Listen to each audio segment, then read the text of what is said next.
salita ng Diyos. Diba?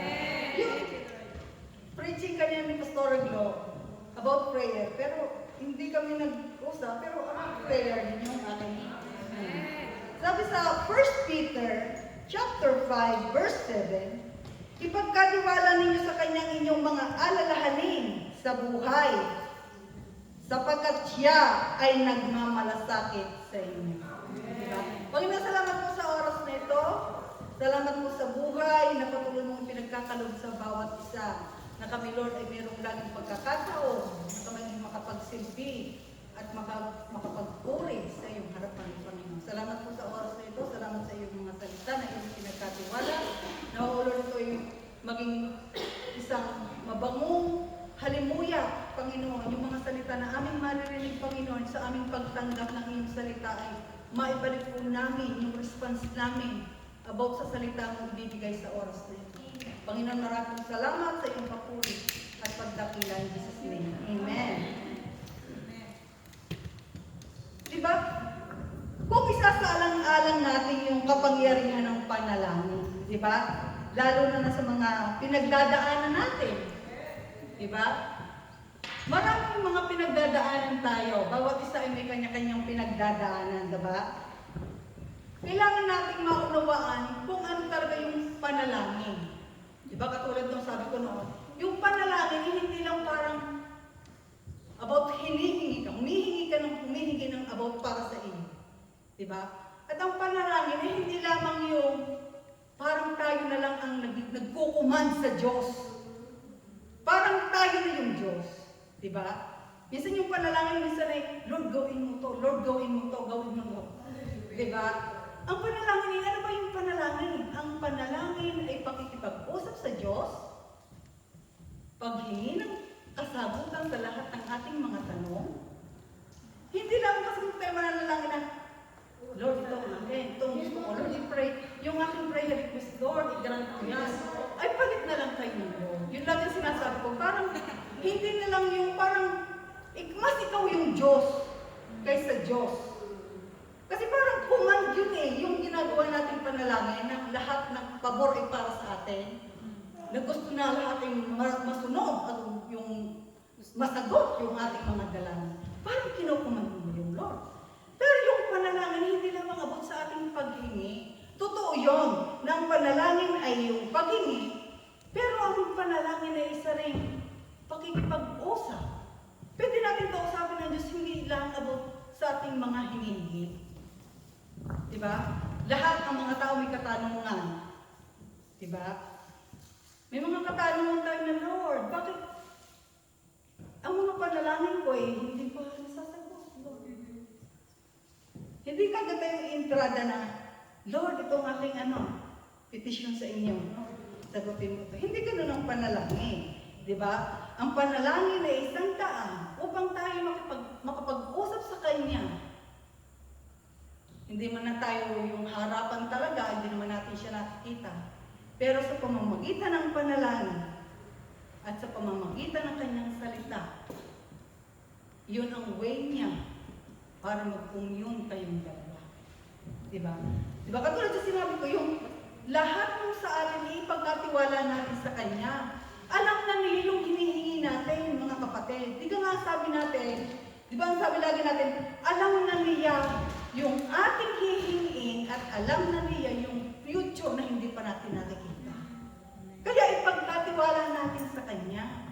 Huwag tayong, parang, Lord, yung katulad sinasabi ko, mas magaling pa tayo sa Diyos. Diba? Itong verse na ito, sa 1 Peter chapter 5 na ito ay utos mismo. Utos talaga ng Diyos na ipagkatiwala natin sa Kanya. Ito ay hindi nais ng Diyos na alam na niya yung ating pangangailangan, hindi nais ng Diyos na dalhin natin ang lahat ng ating alalahanin na dapat alam natin na yung ating iniisip at ating alalahanin ay hindi natin kaya. Kaya minsan alam natin na hindi natin kaya, kaya gayon na lang ang ating yung pag-ano sa Kanya. Na Lord, itong aking prayer request, ito yung aking diba? Hindi yung prayer na, yung paglapit ng prayer natin, eh hindi na yung tungkol sa gusto mo siyang lubos na makilala. Kasi minsan yung panalangin, sabi niya, di ba pag tayo nanalangin na yung mayroon tayong hinihingi, minsan pag hindi pa nga dumadating yung sagot, parang may hinanakit pa tayo sa Lord na hindi nasagot yung ating panalangin. Pero yung panalangin, hindi abot lang sa paghingi. Ang panalangin ay yung lubos mo siyang makilala. Tayo, kilala na tayo ng Diyos. Ang gusto ng Diyos ay tayo ang lubos na makilala natin siya. Diba? Nais ng Diyos na dalhin natin ang lahat ng ating mga alalahanin. Silang lahat. Ano ba yung ibig sabihin ng sila? Marami, di ba? Una, yung sinabi ko, marami tayong hinihingi sa Kanya. Marami tayong katanungan sa Kanya. Marami tayong mga plano sa buhay na pwede natin itanong sa Kanya, Lord, ito ba yung iyong kalooban? Bakit hanggang ngayon di pa dumarating sa amin ito, sa akin ito? Diba? Yung panalangin, katulad nga ng sinabi ko, ang Diyos, kilala na tayo ng Diyos. Diba? Doon pa lang sinapupunan ng ating magulang, alam na niya kung anong magiging pangalan natin. Bagamat yung ating magulang na nagbibigay ng pangalan, alam na niya yan. Alam na niya yung future mo. Pero ang gusto ng Diyos about prayer na ating ibibigay sa Kanya, ay lubos siyang makilala. Hindi yung ating prayer na, di ba, sabi nga ni Pastor Glo kanina, about prayer, kailangan mo munang sabihin sa Diyos kung ano, o sa Holy Spirit, kung ano yung gusto mong ipanalangin. Hindi na lang yung iyong petisyon na pansarili natin. Di ba? Bakit tayo nananalangin? Di ba? Tulad sa mga nangyayari sa panahon ito. Di ba? Bagamat alam na ng Diyos yung mga nangyayari sa panahon ito, pero ang gusto pa rin ng Diyos ay tayo yung manalangin, makipag-usap sa Kanya, na mailapat natin ang lahat na nangyayari ito sa Kanya. Ang ibig ay tinuturo sa atin ng Diyos, hindi dapat tayo maging makasarili. Amen. Yung panalangin sa Diyos, lahat ay idinalapit natin sa Kanya, ibinibigay natin sa Kanya, hindi lang yung ating pansarili, kundi yung kapakanan ng iba. Diba?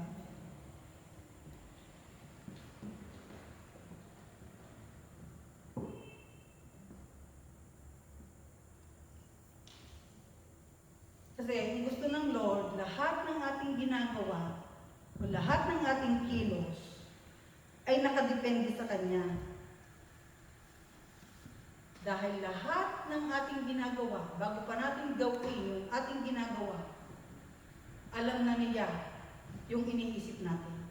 Ibig ko sabihin, yung mga plano natin sa buhay, kahit hindi natin sabihin sa Kanya, pero yun ang gusto niya na sabihin natin sa Kanya, alam na ng Diyos yan.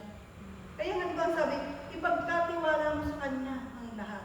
Yung gusto niya, tayo talaga makikipag-usap sa Kanya sa pamamagitan ng panalangin at pagbabasa ng Kanyang salita. Sabi nga dito sa Colossians, di ba? Sa Colossus din, sinabi ni Pastor Glo, di ba? Ay sa Colossus, ano man yung sabi nito ni Pablo, ano man ang inyong ginagawa, gawin ninyo ng buong puso na parang sa Panginoon kayo naglilingkod at hindi sa mga tao. Di ba? But sa panalangin, hindi lang yung sinasabi sa sarili natin.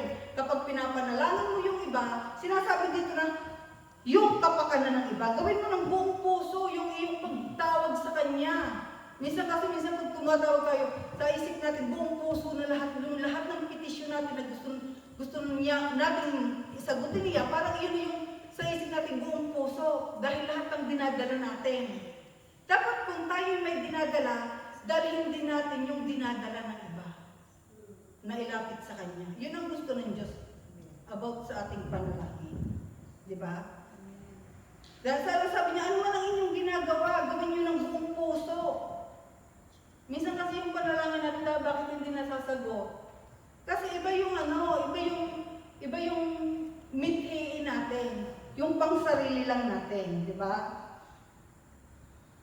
Ano pa dapat pag may panalangin at bakit tayo lumalapit sa Diyos? Una, dedikasyon. Ang tunay na Kristiyano hindi dapat pinababayaan ang buhay panalangin. Siguro naman lahat tayo nananalangin. Pero katulad nga na sinasabi ng pananalangin, hindi lang yung pananalangin na para sa atin. Lahat dapat nating ibigay sa Diyos yung mga panalangin din ng iba. Di ba?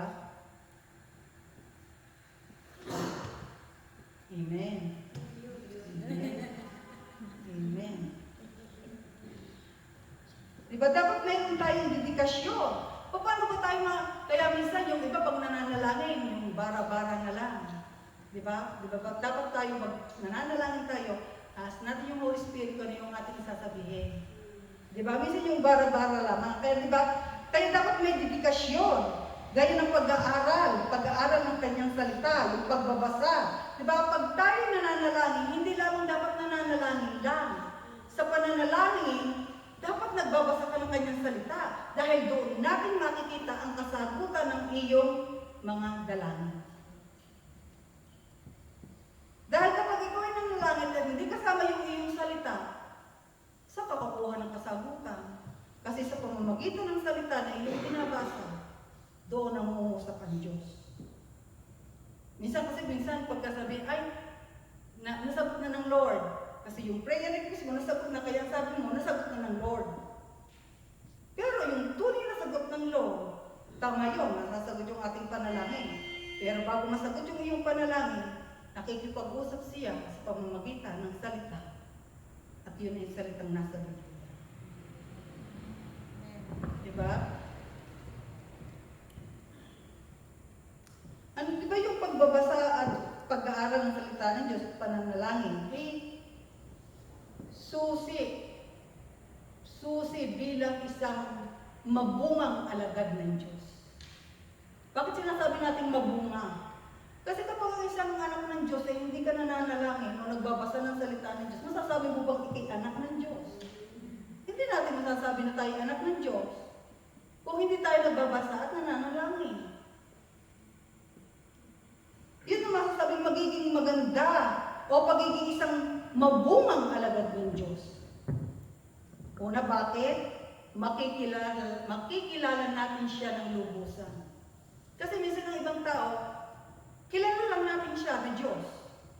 Pero kung tutuusin mga kapatid, mas higit pa sa pagkakilala natin na siya ay Diyos, yung higit pang magagawa niya bilang isang Diyos. Kasi yung pagkakaalam natin ganito lang. Pero kung talagang tayo mag-aaral at babasahin natin yung kanyang salita, makikilala natin siya kung sino talaga o anong Diyos talaga siya. Amen. Kasi pag tayo nagbabasa lang ng salita ng Diyos, mayroon tayong unang kasagutan. Diba? Pag tayo nananalangin, marami tayong iniisip. Pag tayo nagbasa, yung lahat ng gumugulo sa ating isipan, magbibigay ang Diyos ng kasagutan sa kaguluhan ng iyong isip. Diba? Mabibigyan ka ng katahimikan at mapayapang pag-iisip.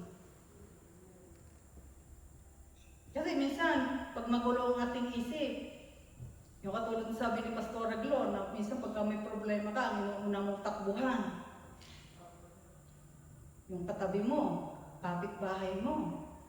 Diba? Iuna mo muna sa Lord. Dahil minsan totoo yun, na minsan kapag nararatel ka na, yung decision mo na yung nasusunod. Hindi na yung nasusunod, yung Diyos. Kaya dapat ang Diyos, dahil ang Diyos ay nagbibigay ng kapayapaan. Diba? Kung tayo magbabasa, meron tayong panlaban.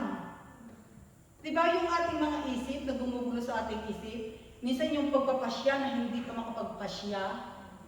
Diba kalaban yan? Pero kung tayo magbabasa ng salita ng Diyos, doon natin makikita ang kasagutan kung paano natin matatagpuan ang kapayapaan. Dahil minsan, pagka ang anak ng Diyos ay hindi gumugugol sa oras ng pagbabasa ng kanyang salita, madalas anong mangyayari, di ba? Minsan pagka panahon lang, Panahon lang, nagbabasa ka lang kapag ka nasa mood ka, di ba? Kung minsan hindi ka naman basa, di ba anong mangyayari? Anong mangyayari? May mangyayari. Una, makakalimutan natin yung kanyang mga pangako. Di ba? At higit sa lahat, hindi na tayo makikinig sa Diyos. Bakit hindi ka makikinig sa Diyos? Hindi mo na binabasa ang kanyang salita Sabi mo nakikinig ka pa. Hindi na. Kaya tayo nakikinig, di ba? Kaya tayo nagbabasa. Yung pagbabasa natin, kasama na doon yung pakikinig. Di ba? Una, mayroon kang dedikasyon. Dapat gawin mo yun. Pangalawa, devotion. At yun ang panalangin, di ba? Mismong si Jesus ay nagbigay ng halimbawa at paulit-ulit yan sa Ebanghelyo. Di ba? Di ba si Jesus ay napunta sa isang tahimik na lugar, nag-spend siya ng oras para manalangin sa Ama. Nakikipag-usap siya sa Ama. At yun din ang gusto niya sa atin. At yung pananalangin natin, una sa lahat, yon ay tumutulong sa atin upang lumago tayo. Sabi niya sa Mateo chapter 11 verse 28, di ba? Dahil nga tayo lito, tayo maraming tanong, mayroon tayong gustong makamit na kasagutan sa lahat ng ating gusto. Pero sabi sa Mateo 11:28, lumapit kayo sa akin kayong lahat na nahihirapan at lubhang nabibigatan sa inyong pasanin, at kayo bibigyan ko ng kapahingahan. Sasabihin lang, ay nabasa ko na ito pero ang bigat-bigat pa rin. Pero kung hindi ka nga talaga magbabasa at yun lang ang babasahin mo, hindi mo mababasa yung kanyang mga pangako at kung paano ka bibigyan ng reliever para mawala yung iyong iniisip, hindi talaga maaari sa iyo. Dahil minsan yung pagdidesisyon kaya natin na minsan mahirap. Minsan kapag ang desisyon natin ay parang sa feeling mo ay parang 50-50. Hindi mo na maiintay yung kasagutan ng Diyos. Gagawa na lang tayo ng paraan pa. Uunahan natin ng Diyos. Pero ang sabi ng Diyos nga, ipagkatiwala natin sa Kanya. Diba? Minsan kasi, yung kasagutan ng Lord, minsan yung katulad niya sinabi ni Alan na, minsan ang kasagutan ng Lord hindi, instant. Minsan nga, di ba, katulad ng mga magulang, yung mga panalangin nila sa mga kanilang mga nakabagamat, hindi pa nasasagot. Madadating din yan sa tamang panahon, kahit wala na yung magulang. Katulad ng panalangin, di ba, sa Hebreo, na yung mga panalangin ng mga propeta, yung mga panalangin ng mga hari, hindi kaya nila nakamit kung sila'y nabubuhay. Pero dapat ang panalangin natin, Lord, naman na sana mangyari. Gusto ko pong makita ng aking mga mata. Yung mga panalangin. Pero ganun yung pananampalataya ng mga tao noon, noong panahon yun. Hindi nila hinahangad na makamit kagad yun, pero umaasa sila at naniniwala sila na makakamit nila ang mga kasagutan ng kanilang panalangin sa tamang panahon, bagamat wala na sila. Kaya minsan yung katulad na sinasabi ko na, kung babasahin niyo yung Hebreo na yun, na parang, katulad nga ng sinabi ko na, parang tayo na yung Diyos. Gusto na kagad natin makamit. Pero yung pangako ng Diyos, hindi kaya instant. Halos namatay na silang lahat, pero hindi nila nakita yung kasagutan ng kanilang mga panalangin. Diba? Diba? Yung sa Mateo 11:28 nito, ito yung paanyaya ng Diyos sa atin na tayo ay magpahinga sa Kanyang presensya.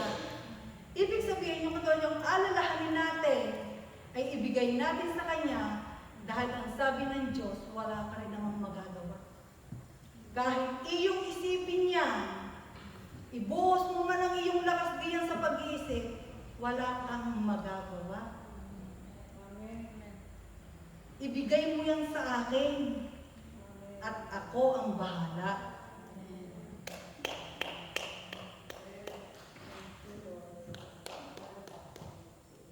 Diba? Dahil dito yung paanyaya ng Diyos upang pasiglahin yung ating loob. Dahil hindi naman talaga natin makakaya eh. Kahit tayo mag-isip na mag-isip, dagdag wrinkles lang yan. Amen.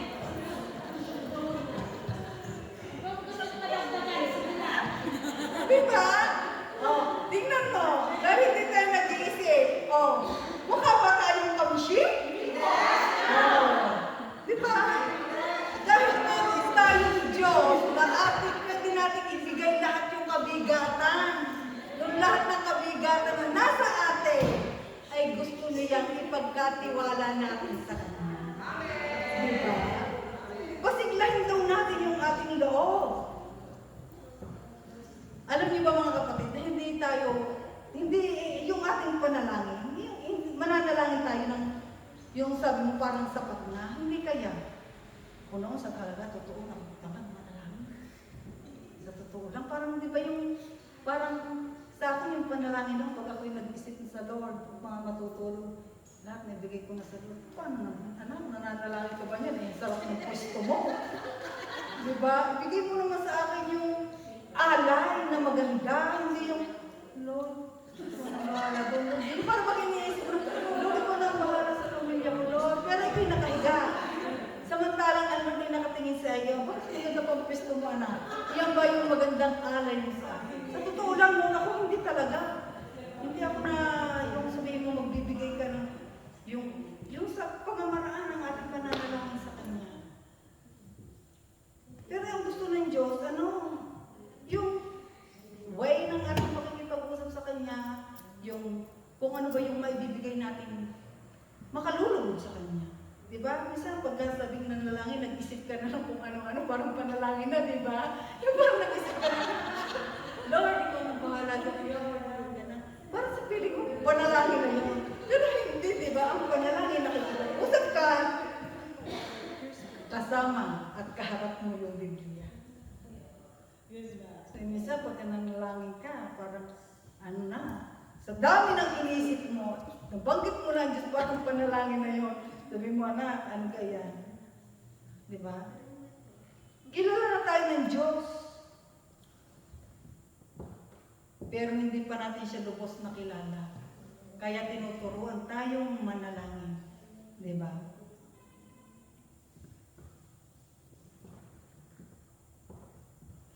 Ang maganda sa Diyos, kahit meron tayong pagkakamali, hindi kaya siya nagagaling, hindi kaya siya naglilista, natutuwa siya. Natatawa lang siya sa atin. Sa totoo lang. Yung sasabihin natin na nakapag-alay na tayo sa Kanya, siguro natutuwa na rin yung Lord. No? Pero yung pagbibigay natin sa Kanya ng hindi pa rin yung mababasa natin sa Biblia, yung mga tao talagang man of God talaga. Yung kanilang pagsasakripisyo, hindi pa natin nagagawa. Diba? Pero ang Diyos, na maganda sa Diyos talaga, hindi na siya nagtatala o naglilista na bakit ganyan naman meron yung pakikipag-usap, nakahiga ka nga. Okay na, panalangin mo na ba yan? Diba? Hindi. Kaya meron tayo dapat debosyon, panalangin, yung pakikipag-usap, heart to heart sa Diyos. Diba?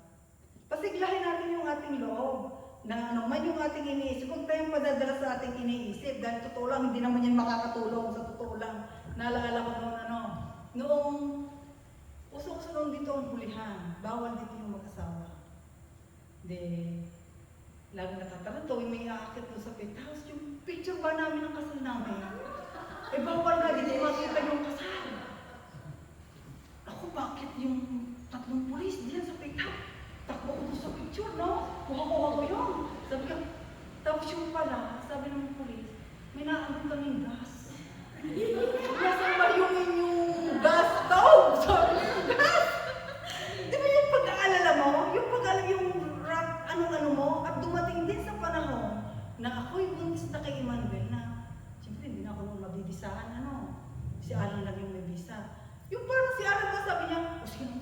lumakad ka na sa Spain. Sabi ko, ba? Ganun ba kadaling pumunta ng Spain? Nang ganitong buntis, bakit yung visa na baka? Bakit yung pumunta ng Spain? Kasi ang isip niya, siyempre, pag umuwi kami ng Pilipinas, uuwi din siya. Hindi siya talagang uuwi siya. Hindi siya talaga yung magpapaiwan dito kahit siya may visa. Parang doon sa pag-alala mo, gagawa ka na ng desisyon na hindi mo alam kung anong ginagawa mo. Sabi ko, ano mo bang ginagawa mo? Bakit ako may makakalipat papunta ng Spain? Makakalipat ako papunta ng Pilipinas, pero hindi ako makakalipat papunta ng Spain.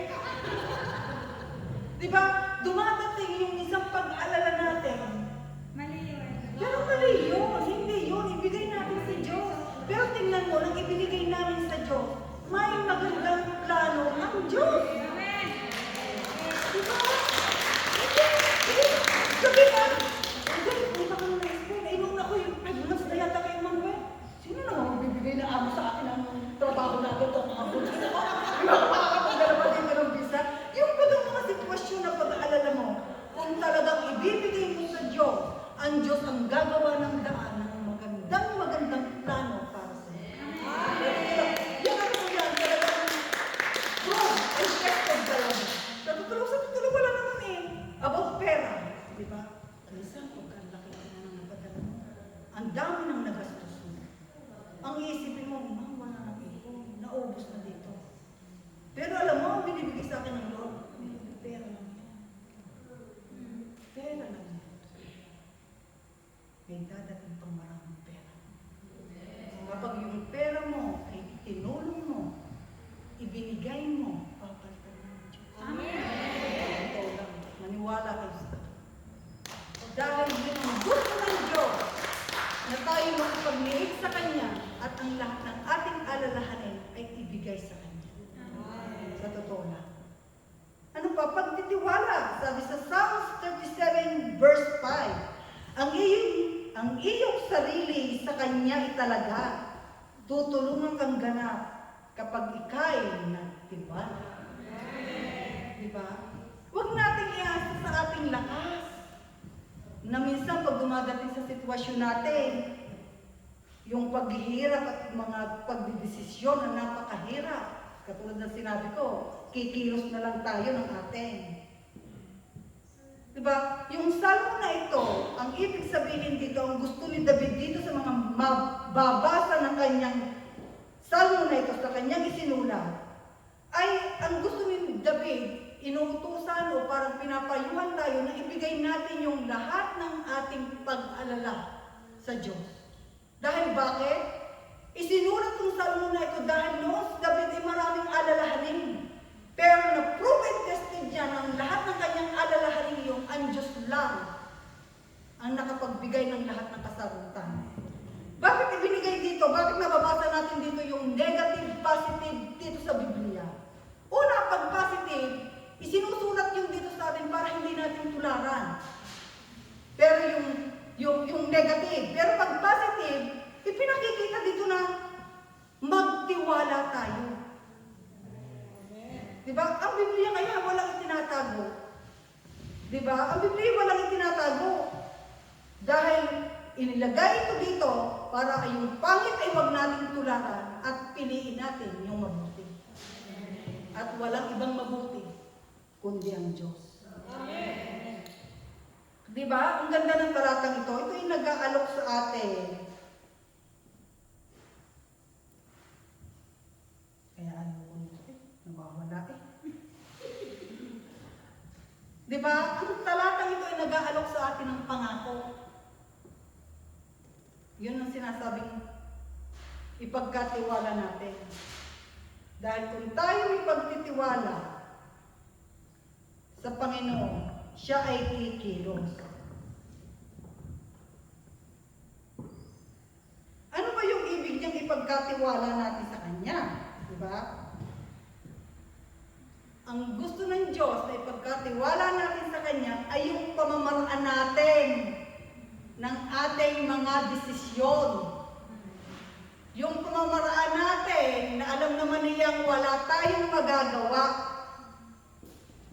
Pero patuloy pa rin tayong kumikilos at inuunahan natin siya. Yun ang ano ng Lord. Yung pamamaraan natin ay ibigay natin sa Kanya. yung ating sarili, yung buong buhay natin. Ibig sabihin yung lahat ng ating alalahanin, negosyo, trabaho, pamilya, asawa, anak, boyfriend. Magiging boyfriend. Diba? Ipagkatiwala natin sa Kanya. Pero, diba tayo naman, may iba't ibang plano, may iba't iba tayong pangangailangan. Hindi ko alam ang mga plano nyo, diba? Lahat tayo may mga plano. Pero yung mga plano iyon, kung hindi ninyo pagkakatiwala sa Diyos, hanggang plano na lang yun. Totoo lang. Kapag sa lahat ng plano ay hindi natin isinama ang Diyos, hanggang plano na lang yan. At higit sa lahat, lalo na sa ating tayo nagtitiwala at may Diyos tayo. Di ba lagi mo sinasabi, sa labas wala namang pakialam yan eh. Ang Lord. Di ba?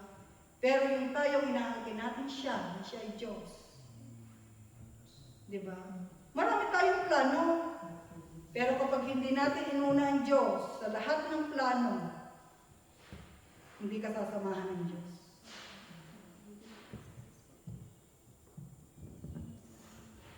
Diba? Yung lahat ng meron tayo, pagkatiwala natin sa Diyos, yung ating pamumuhay, anong klase ng ating buhay, oras, yaman, na meron tayo. Kaya natin ang Diyos ang proseso ng lahat ng iyan. Diba? Kaya natin ang Diyos ang magproseso. Diba? Parang katulad ng ating pag-iipon sa bangko. Diba? Ang atin lang naman, ilagay natin yung pera. Diba? Sila na, ang bangko na nag-aalaga ng pera mo. Ang bangko lang, ang gusto lang ng bangko, ibigay natin sa kanila yung pera, ihulog natin. Ganyan ang Diyos. Ibigay natin sa Kanyang lahat at Siya magpuproseso. Siya ang bahala sa lahat. Diba? Lahat ng meron tayo. Dahil kung isusurrender natin ang lahat sa Kanya, yung ating kahinaan, ibibigay ng Diyos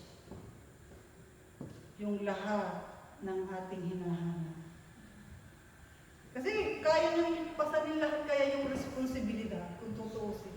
Kaso minsan, inaako na natin hindi natin hayaan ang Diyos. Dahil mga kapatid, kapag inunahan natin ng Diyos, hindi natutulong ang Diyos. Kasi ginawa mo na ang kanyang dapat siyang gagawa.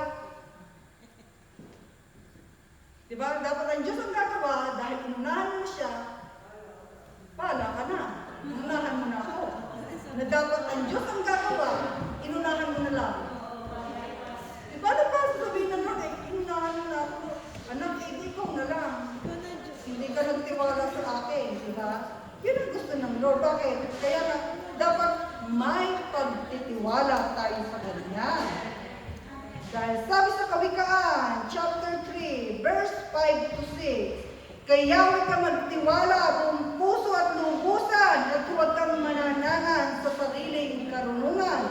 Sa lahat ng iyong gawain, siya nga'y alalahanin upang ika'y patnubayan sa iyong mga tatahakin. Diba? Yun dapat ang natin, yung isip natin. Diba? Dapat sa lahat ng oras, isama natin ng Diyos sa lahat ng ating ginagawa. Diba? Dahil, bakit? Pag isinama natin ang Diyos, binibigyan natin siya ng pagkakataong panatilihin kang nasa tamang landas. Dahil pag pinagkatiwala mo sa Kanya, ang lahat ng iyong suliranin, lahat ng plano mo sa buhay, binibigyan niya tayo ng pagkakataong mapanatili tayo sa tamang landas. Dahil kung hindi mo siya isasama, hindi ka talaga niya sasamahan. Dahil kung kinikilala natin ng Diyos, ituturo niya yung ating landas, kung anong dapat nating daanan. Kaya kung itinuturo sa atin mga kapatid, ipagpapati ng Diyos ang tamang landas pagkatiwalaan natin siya. Di ba? Taliwas man sa gusto natin. Di ba? Mahirap na. Kasi minsan yung gusto natin tapos taliwas sa Diyos parang masakit dahil ang gusto, ang ano ng tao, lahat ng gusto niya, yun ang mangyari sa kanya. Pero minsan taliwas sa Diyos. Kaya, ano ang dapat? Ibigay natin sa Kanya, siyang bahala, taliwas man sa gusto natin. Diba? Naintindihan ba natin? Taliwas man sa gusto natin, ipagkatiwala natin sa Diyos. Ano ba? Kailangan nagbibigay tayo ng lugod sa Diyos. Diba? Sabi niya sa Philippians chapter 4 verse 4, magalak kayong lagi sa Panginoon. Inuulit ko, magalak kayo. Di ba? Kasi minsan, taliwas na sagot ng Diyos, magalak pa rin kayo. Taliwas. Opposite doon sa gusto natin. Di ba?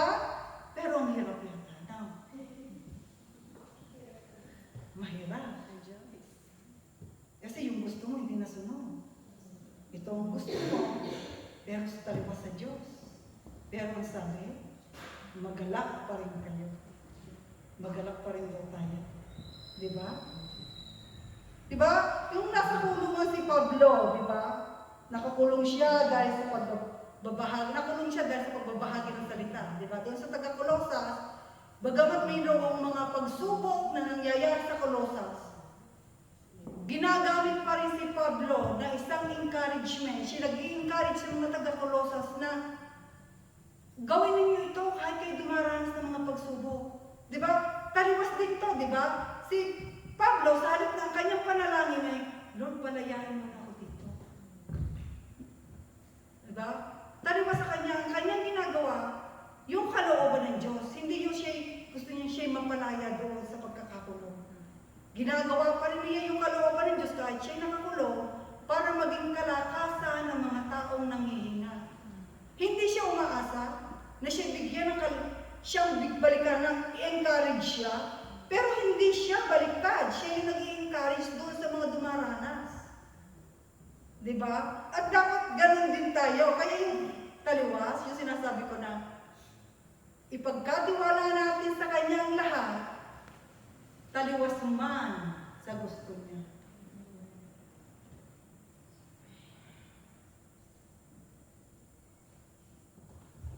Dahil laging sinasabi niya na magalak kayong lagi. Lagi siya nagbibigay ng kalakasan sa mga taga-Pilipos na magalak kayong lagi. Pero yung mga taga-Pilipos dumaranas kaya din yung hirap. Diba? Doon sa paghihirap na yon, tinuturo sa atin na tayo magalak pa rin. Pero mahirap, di ba?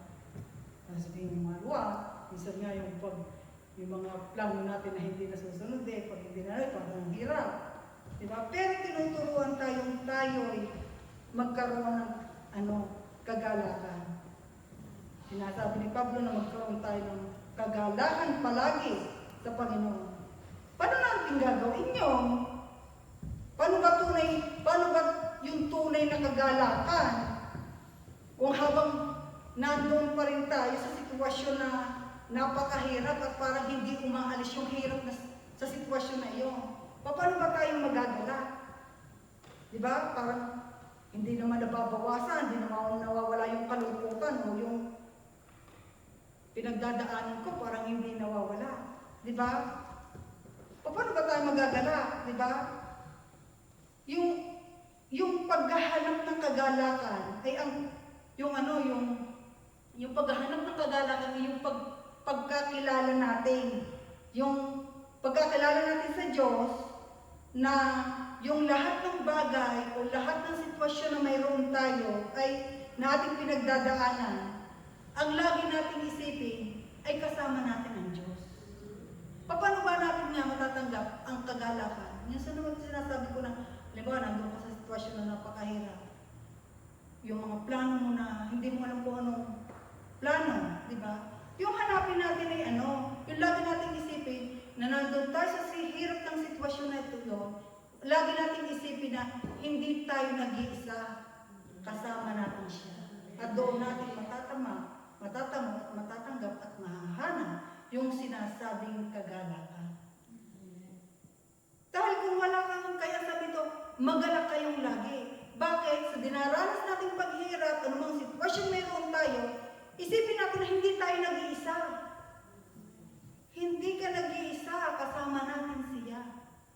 Yun ang sinasabing hanapin at lagi kayong magalak. Ano man ang inyong pinagdadaanan. Sabi sa Matthew chapter 5 verse 6, pinagpala ang may mga matinding hangarin na sumunod sa kalooban ng Diyos, sapagkat sila ay bibigyan kasiyahan ng Diyos. Diba? Yung sinasabi dito, kahit dumaranas tayo ng pagsubok, anong problema na meron tayo, pero pumipilit at naghahanap din pa tayo, yung nagsusumikap tayong makasunod sa kalooban ng Diyos, na nandun ka sa sitwasyon na napakahirap. Pero ang iniisip ko pa rin, Lord, yung sa aking pinagdadaanan ito'y may bigay ko pa rin sa iyo yung aking paglilingkod. Yung puso ko, yung buhay ko'y para sa iyo pa din. Dahil may pangako ka naman na lahat ng ating dinaranas kung ibibigay natin sa Kanya, siyang bahala. Diba? Bakit yung kututusin yung mga sinabi dito ng Bible, diba? Yung sino nagmamahal ng higit, yung sa magulang, sa mga anak, ng higit sa akin. Di ba mas matindi yun? Pero yung pagsubok, tinuturuan din tayo kung paano ka magpatuloy sa Kanya. Na ang sinasabi niya dito, makakapagpatuloy ka kung sa lahat ng iyong dinaranas ay ibibigay mo sa Kanya. Pero kung ang lahat ng dinaranas mong hirap ay susuluhin mo, hindi ka talaga makakapagpatuloy sa Kanya. Kaya lahat yung encourage ng Lord, yung kasagutan ng lahat ng ating mga nararanasan ay naandito sa Kanya. Ano pa ba? Bukod sa pagsisikap, sa ating sa pagbibigay lugod sa Diyos, nandun din dapat yung pagsisikap. Ano ba yung pagsisikap? Pagsisikap na makasunod sa Kanyang kalooban. Dahil alam naman ng Diyos na lahat ng ating pinagdadaanan, may kanya-kanya tayong pinagdadaanan. Hindi ko alam yung sitwasyon niyo sa inyong mga amo. Hindi ko alam kung ano yung kalagayan niyo sa inyong mga amo. Pero ang Diyos ay may paanyaya sa atin. Diba? Ang Diyos ay may paanyaya sa atin. Kung paano natin maiibsan, mawawala yung lahat ng ating isipin. Diba? Dapat tayo may pagsisikap. Sabi niya sa 2 Corinthians chapter 5 verse 14, ang pag-ibig ni Kristo naghahari sa amin sapagkat natitiyak namin may isang namatay para sa lahat. Diba? Namatay siya. Yung paghihirap na ating dinaranas ay naranasan din niya. Kaya alam niya yung ating pinagdadaanan. Siya ay Diyos Bakit pa tayo bakit pa tayo maglilingkod sa Diyos? Bakit pa tayo Kaya sabi ko nga, bakit parang, dahil minsan yung pananiwala ng iba, yung mga naniniwala sa Diyos, na lahat yung problema ay nanggagaling sa Diyos. Sabi ko, bakit Lord? Sumusunod na nga kami sa iyo, binibigyan mo pa kami ng problema kung ganyan ang paniniwala ng iba. Kaya minsan pag kami nag-uusap ni Alan, bakit ganon? Bakit ang parurusahan ba lang ng Diyos ay yung mga taong sumusunod sa Kanya? Di ba? Yung nagsusumikap ka sumunod, tapos may nangyari, tapos sasabihin mong bigayan ng Diyos. Di ba? Ang Diyos ay Diyos na mabuti. Hindi siya nagbibigay ng pangit. Di ba? Lahat ay mabuti sa Kanya. Kaya minsan pag nakakarinig na ibang preaching na, ay ginawa yan ng Diyos. Kasi dahil hindi ka sumunod. Ang Diyos, sumunod ka man o hindi sa Kanya, siya patuloy pa rin tapat. Pero tayo tinuturuan ng Diyos kung paano yung tama. Yung tama at mabuti at nakalulugod sa Kanya. Mga kapatid, kahit hindi ka tapat sa Diyos, tapat pa rin ang Diyos. Dahil kung hindi tapat ang Diyos, hindi tayo buhay ngayon. Kung wala ang protection ng Diyos, wala tayo ngayon, di ba? Namatay siya para sa lahat. Di ba? Kahit sa mga tagalabas, namatay siya para sa kanila. Pero bakit hindi nila naririnig yung salita ng Diyos? Tayong binigyan at pinagkatiwalaan ng Kanyang salita. Yung salita na binigay niya sa atin, dapat pinangahawakan natin. At kung ano yung itinuturo sa atin, tanggapin natin, taliwas naman sa gusto natin. Yun ang pinakamahirap. Minsan yung gusto mo, kalawa sinasabi ko. Minsan yun ang gusto mo, pero taliwas sa gusto niya. At iyon ang binibigay sa atin na dapat tanggapin natin. Ano ba? Di ba yung sinasabi nga na isang libro, yung mayroong libro doon si Alan na, yung busy Christians daw ay happy Christian. Hindi busy sa mga bagay na pansarili. Yung busy sa tungkulin sa Diyos. Bakit? Habang ikay naglilingkod sa Diyos, bibigyan ka ng Diyos ng kagalakan makapaglingkod sa Kanya. Pero kung ikaw ay naglilingkod sa Diyos at hindi ka masaya, hindi yung paglilingkod sa Kanya dahil alam ng Diyos kung napipilitan ka lang o hindi. Dahil, di ba, walang maililihim, hayag lahat sa Kanyang paningin. Kung ano yung ating sasabihin, planuhin pa lang natin, alam na niya. Pero kaya bibigay, di ba? Yung pag-busy daw tayo sa Kanyang gawain, bibigyan niya tayo ng kagalakan. Sabi doon sa Colossus chapter 3, verse 23 to 24, ano man ang inyong ginagawa, gawin niyo ng buong puso na parang sa Panginoon kayo naglilingkod at hindi sa tao. Sapagkat si Kristo ang Panginoong pinaglilingkuran ninyo at alalahanin niyong pagkakalooban kayo ng Panginoon ng gantimpalang inilaan niya para sa inyo. Paano natin matatanggap yung gantimpala? Yung pangakong gantimpala. Di ba? Alam mo, tumanggap tayo ng gantimpala na hindi naman tayo nagpapagal para sa Kanya. Ay, mas mabuti pa yung hindi nagpapagal. Nakatanggap ng gantimpala. Totoo pong may gantimpala. Mula nang tinanggap mo si Kristo, may gantimpala ka na, pero may higit pang gantimpala ibibigay sa iyo ang Diyos kung patuloy ka at nagsusumikap na sumunod sa Kanyang kalooban. Totoo yun, hindi katulad ng sinasabi na, porque nakakilala ka sa Diyos. Ano? Alam mo, magkaroon pa rin ng corona, o ikaw naman itagaw po din lang dyan. Di ba? Hindi po pari-pareho. Bagamat tayo ligtas, pero meron rin po tayong kanya-kanyang reward.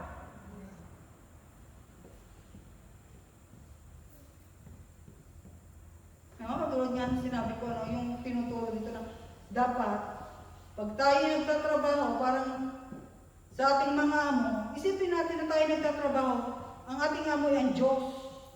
Di ba? Sa totoo lang, hindi ko alam yung mga sitwasyon. Hindi ko alam yung mga sitwasyon nyo sa inyong mga amo. Di ba?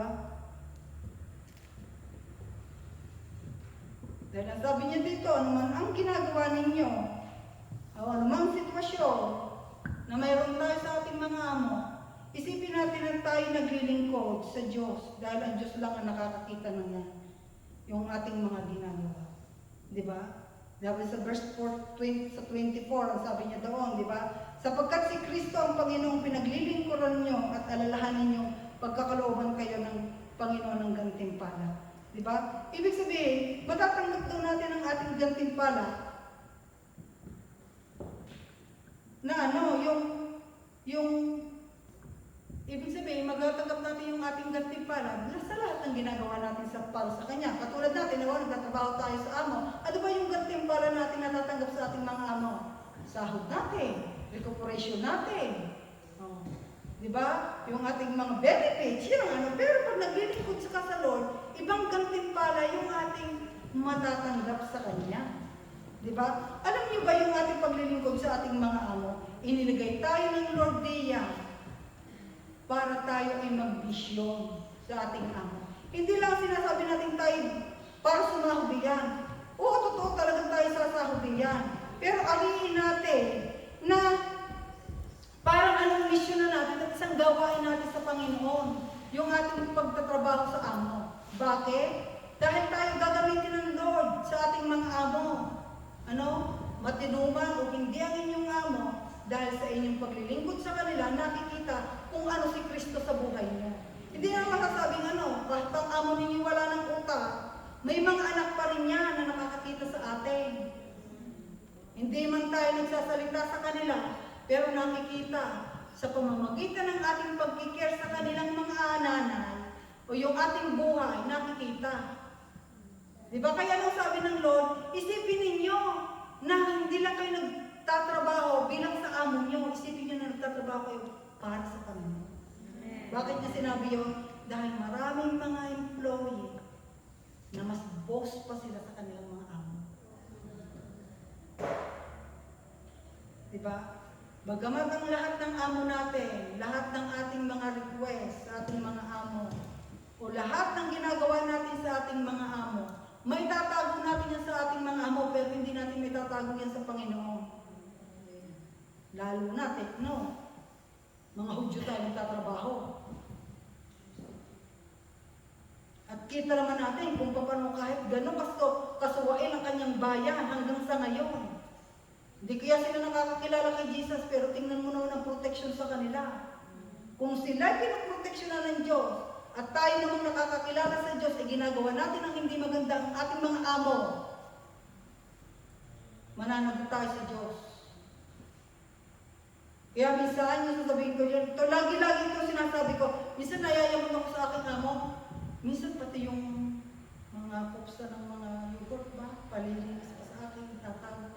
Sabi ko, yung tapo na yan, yung bagay gusto ko palinis.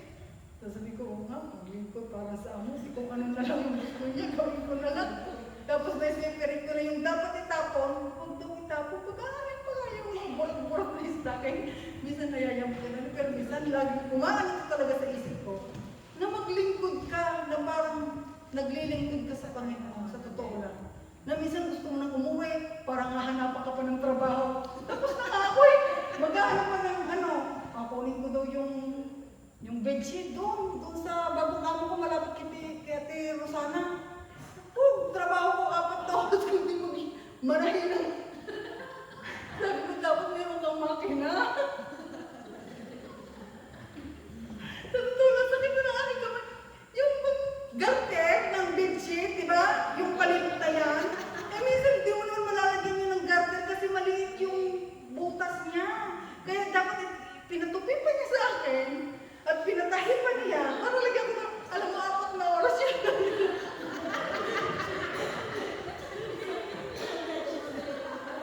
Sabi niya, alam na, trabaho doon. Naku, kundi manahin ng manahin. Sabi ko lang masakit. Di ba pagka matigas pa naman yung bedsheet, parang yung puno na tusok dito. Nalito lang, 4 na sa lugdog ko na lamang. Kaya sabi ko doon, ay, chismis ko na tuloy sa isang amo ko. Sabi ng isang amo, meron din ang ginagawa mo kay Noemi. Ay, manahin.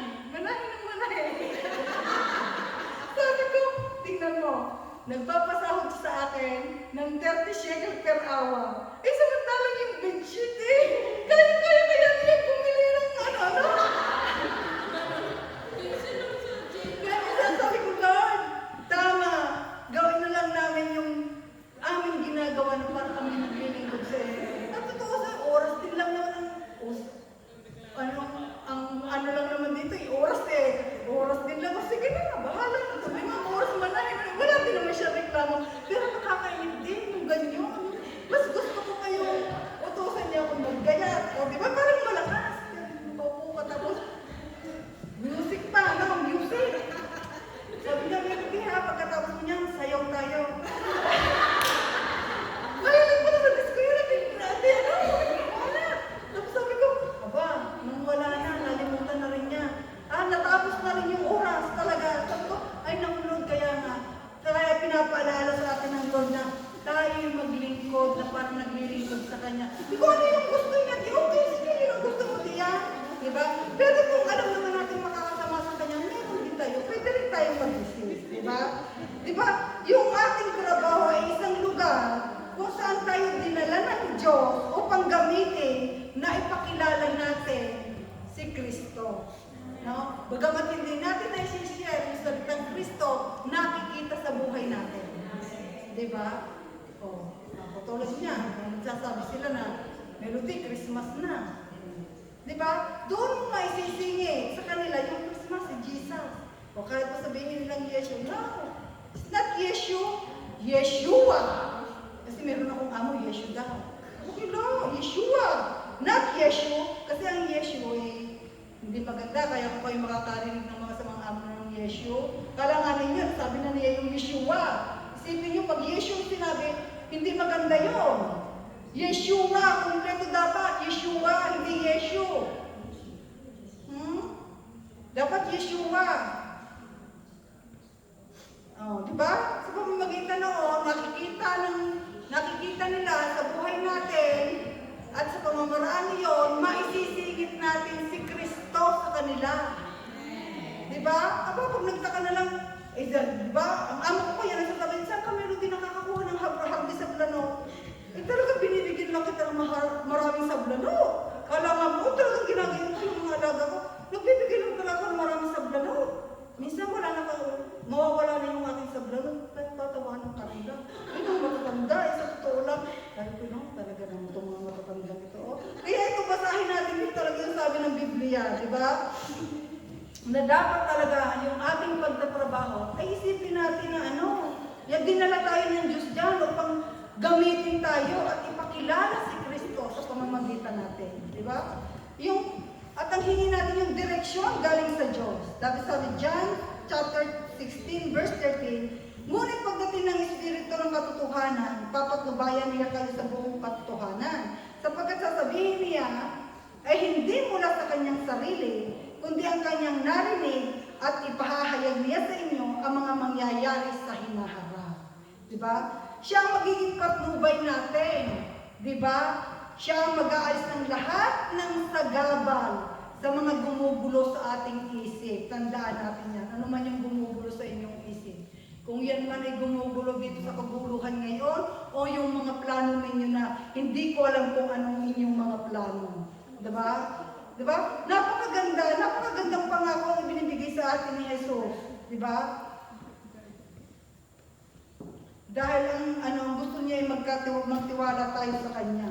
Dahil kung hindi tayo magtitiwala sa Kanya, parang talagang ang iniisip lang natin yung kakayahan natin. Wala yung ating pagka-Kristiyano. Diba? Gustuhin man natin ang gusto natin, ngunit taliwas sa Kanyang kagustuhan, dapat tanggapin natin. Talagang mahirap. Talagang mahirap sa totoo lang. Yung mga gusto natin, pero taliwas sa Kanya. Kasi hindi yun yung kaloob niya sa atin, dahil may mas magandang plano siya sa atin. Di ba? Kaya kung ibibigay natin ang ating buhay ng buo sa Diyos, maasahan natin ang Kanyang mga pangako